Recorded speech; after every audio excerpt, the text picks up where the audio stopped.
ঘৰৰ অনুষ্ঠানবিলাকত উপস্থিত থাকিব পাৰিলে নিজৰে বহুত ভাল লাগে, যিহেতু আমি কৰ্মসূত্ৰে সদায় ঘৰৰ পৰা বাহিৰতে থাকোঁ। আজি আমাৰ ঘৰত বছৰেকীয়া মনসা পূজা ভাগ কৰা হ'ল। এইখন পূজা আমাৰ বহুত বছৰ পুৰণি। এই পূজাখন আমাৰ ককাৰ দিনৰে পৰাই চলি আহিছে।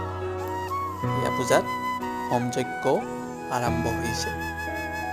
লগতে ওজাপালিও প্ৰদৰ্শন চলি আছে। পূজাৰ প্ৰস্তুতিৰ লগে লগে এইফালে পূজাৰ ভোগ প্ৰস্তুতিও একেলগে চলি আছে।